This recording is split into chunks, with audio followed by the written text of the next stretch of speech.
आमदनी अठन्नी और खर्च रुपया, ये कहावत इंसानों पे बिल्कुल सटीक बैठता है। वैसे लोग जिनकी आमदनी कम होती है और खर्चे ज़्यादा बढ़ जाता है, फिर इंसान अपने जीवन को सही पटरी पे लाने के लिए गलत रास्तों का चुनाव कर लेता है, ये जानते हुए भी कि गलत रास्तों पे चलना खतरों से खाली नहीं है।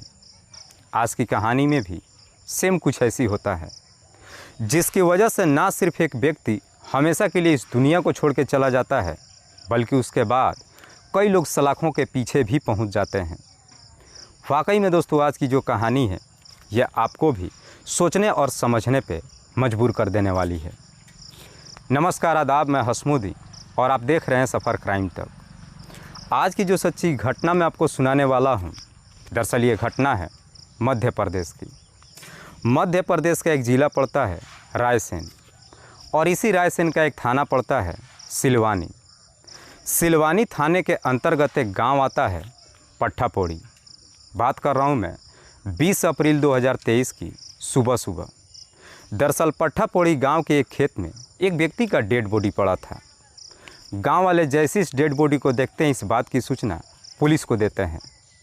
इधर पुलिस को जैसे ही जानकारी मिलती है, पुलिस अपने टीम के साथ घटनास्थल पर पहुंचती है। दरअसल उस व्यक्ति के सर को बुरी तरीके से कुचल दिया गया था, जिसकी वजह से उसका पहचान करना भी काफ़ी मुश्किल हो चुका था।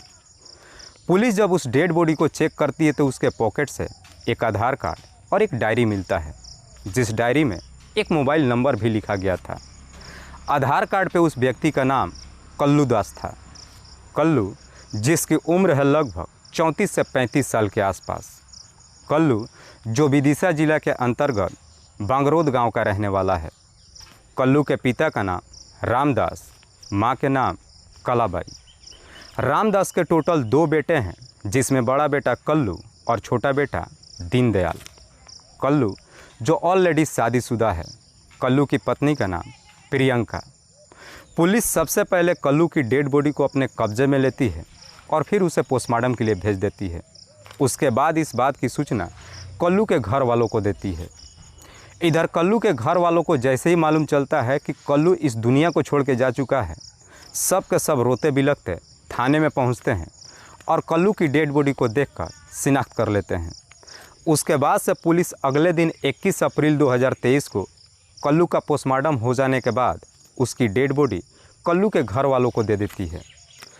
कल्लू के घर वाले उसके डेड बॉडी को लेकर घर पे आते हैं और उसी दिन ही उसके अंतिम संस्कार करने के लिए शमशान घाट लेकर के जाते हैं। गांव वाले जब कल्लू की डेड बॉडी को लेकर शमशान घाट में पहुंचते हैं, इससे पहले कि उसका अंतिम संस्कार कर देते, इधर पुलिस भी शमशान घाट में पहुंच जाती है। पुलिस गांव वालों से कहती है कि दरअसल हमें शक है कि मरने वाला व्यक्ति कल्लू नहीं है, क्योंकि कल्लू के आधार कार्ड पर उसकी उम्र 35 साल के आसपास दिखा रहा है, जबकि मरने वाले व्यक्ति की उम्र लगभग 24 से 25 साल के आसपास है। पुलिस गांव वालों से कहती है कि हम चाहते हैं कि आप लोग एक बार डेड बॉडी के ऊपर से कपड़ा हटाकर उसकी पहचान करने की कोशिश करें। पुलिस जैसी इस तरह की बातें गांव वालों से कहती है, एक गांव का व्यक्ति जा कर के उस डेड बॉडी से कपड़ा हटाता है और उसके दोनों पैरों को देखता है, और वो व्यक्ति पुलिस वालों से कहता है कि हाँ साहब, ये डेड बॉडी कल्लू की नहीं है, क्योंकि कल्लू के एक पैर की 2 उंगलियाँ एक में जुड़ी हुई थी, पर इसके दोनों पैर की उंगलियाँ सब अलग अलग हैं। एक दूसरा व्यक्ति जब जाकर के डेड बॉडी को देखता है तो पुलिस वालों से कहता है कि साहब ये डेड बॉडी किसी मुस्लिम का है, क्योंकि इसका खतना हो चुका है।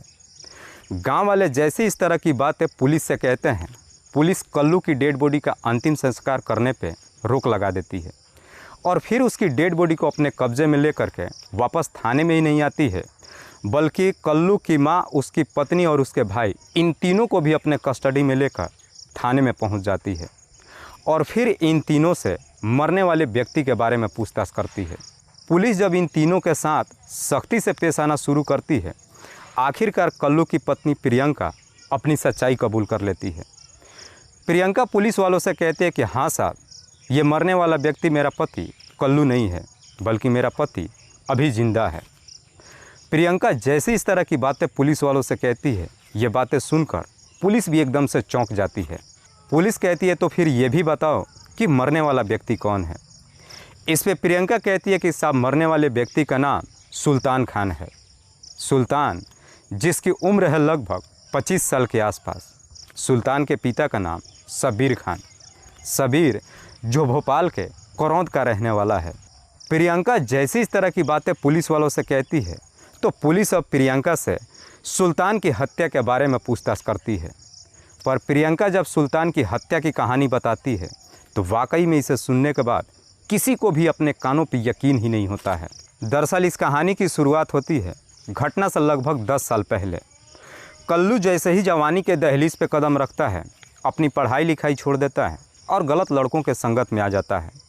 अक्सर लोगों के साथ में मार पिटाई भी करना शुरू कर देता है, जिसकी वजह से एक दिन कल्लू एक हत्या के आरोप में जेल चला जाता है। पर कुछ दिनों के बाद जब जेल से छूट करके घर पे आता है तो कल्लू के पिता रामदास उसे सही रास्ते पे लाने के लिए जल्दबाजी में कल्लू की शादी प्रियंका से कर देता है। इधर कल्लू जब प्रियंका से शादी कर लेता है, उसके बाद से प्रियंका को लेकर के भोपाल शहर के करौंद में चला जाता है और करौंद में जा कर के एक किराए का कमरा लेकर के वहीं पे एक प्राइवेट कंपनी में नौकरी करने लगता है और फिर अपनी पत्नी के साथ खुशहाल तरीके से जीवन व्यतीत करता है। लेकिन कल्लू के बहुत बड़े बड़े सपने होता है। कल्लू अय्यासी भरी ज़िंदगी जीने के लिए लोगों से ढेरों सारे कर्ज भी ले लेता है। लोगों से ही कर्ज नहीं लेता है बल्कि बैंक से लगभग 15 लाख का होम लोन ले लेता है और 15 लाख का लोन लेने के बाद इसी भोपाल के करौंद में एक घर खरीद लेता है। साथ ही साथ इंश्योरेंस कंपनी से लगभग 9 लाख का एक कार भी इंश्योरेंस पे ले लेता है और उसके बाद से अय्यासी भरी ज़िंदगी जीना शुरू कर देता है। कल्लू जो काम धंधा तो नहीं करता है, अक्सर लोगों से इधर उधर से कर्जे लेकर के और पैसे खर्च करना शुरू कर देता है। पर जैसे ही कुछ साल का समय गुजरता है, कर्जदार कल्लू के ऊपर चढ़ना शुरू कर देते हैं। आए दिन हर रोज़ कोई ना कोई कल्लू के घर पे पहुंचता है और अपना कर्जा वापस मांगने लगता है। लेकिन कल्लू की हालत बिल्कुल उस व्यक्ति के जैसे हो जाती है जिसकी आमदनी कम होती है और खर्चे ज़्यादा बढ़ जाता है। इधर लोग ही कल्लू से कर्ज वापस नहीं मांगते हैं बल्कि बैंक भी कल्लू को आकर के धमकी देने लगती है कि अगर आपने हमारा लोन नहीं चुकाया तो हम आपके घर की नीलामी कर देंगे। कार कंपनी भी आकर के कल्लू को धमकी देती है कि अगर आपने वक्त पे पैसा नहीं दिया तो हम कार यहाँ से उठा कर लेकर चले जाएंगे। हर व्यक्ति जब कल्लू के ऊपर दबाव डालना शुरू कर देता है, कल्लू का चारों तरफ से रास्ता बंद हो जाता है। अब कल्लू अपने आप को सही पटरी पर लाने के लिए एक दिन अपनी पत्नी से कहता है कि मैं अपनी ज़िंदगी से तंग आ चुका हूँ। दरअसल मेरे पास एक ऐसा प्लान है जिससे मैं सारे कर्ज से फ्री भी हो जाऊँगा और बदले में हमें कुछ पैसा भी मिल जाएगा। जब इस प्लान के बारे में प्रियंका पूछताछ करती है तो कल्लू कहता है कि तुम सबको मिल कर के मुझे मृत घोषित करना पड़ेगा। अगर तुम लोगों ने समाज के सामने मुझे मृत घोषित कर दिया तो मेरे सारे कर्ज भी माफ़ हो जाएगा और तुम लोगों को मेरे नाम पे इंश्योरेंस का लाखों रुपया भी मिल जाएगा। कल्लू जब अपने पूरे प्लान के बारे में अपने पूरे परिवार वालों से बताता है, पैसे के लालच में कल्लू की पत्नी, उसकी माँ और उसका छोटा भाई दीनदयाल सब के सब आ जाते हैं और इसी षड्यंत्र के तहत 19 अप्रैल 2023 को कल्लू अपने घर से निकल जाता है। दरअसल कल्लू जब कुछ साल पहले भोपाल के करौंद में काम करने के लिए आया था तो इसी करौंद के रहने वाला सुल्तान खान से उसकी दोस्ती हो गई थी, क्योंकि कल्लू और सुल्तान दोनों एक साथ ही नौकरी करते थे।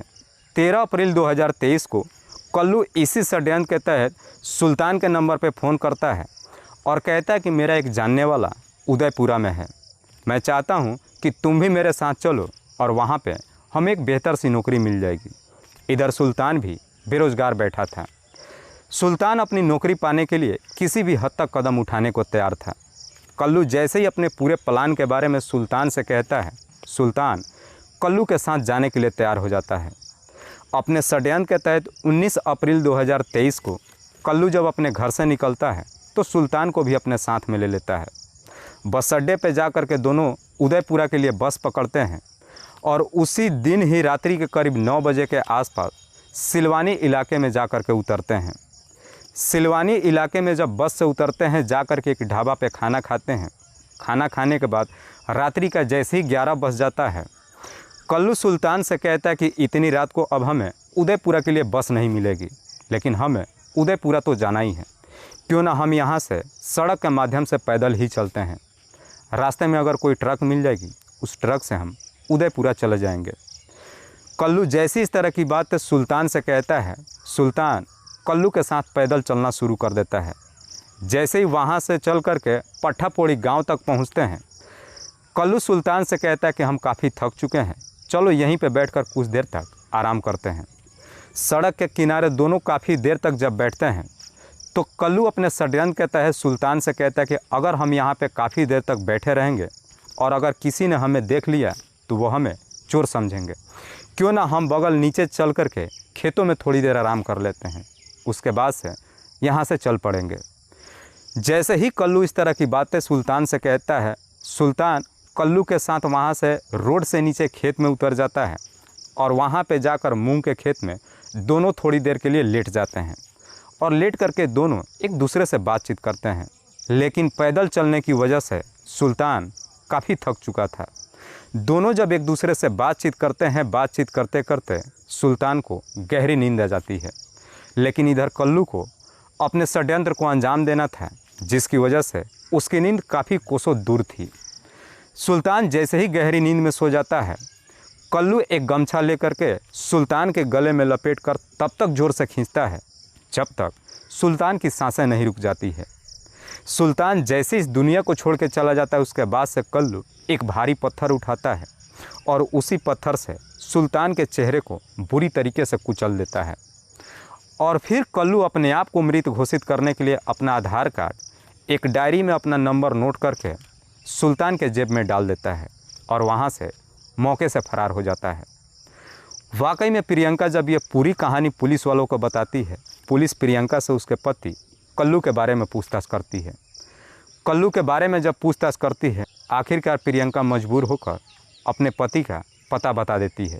प्रियंका जैसे ही लोकेशन बताती है, पुलिस प्रियंका के ही बताए लोकेशन पे जाकर के कल्लू को भी अपने कस्टडी में लेकर आती है। फिलहाल पुलिस ने इन तमाम आरोपियों को अपने कस्टडी में लेकर इन सब पे गंभीर धाराओं में मुकदमा दर्ज करके जेल भेज दिया है। दोस्तों, इस पूरी घटना के बारे में आप क्या सोचते हैं? आप अपनी राय हमें कमेंट बॉक्स में ज़रूर दीजिएगा। तब तक के लिए जय हिंद, जय भारत।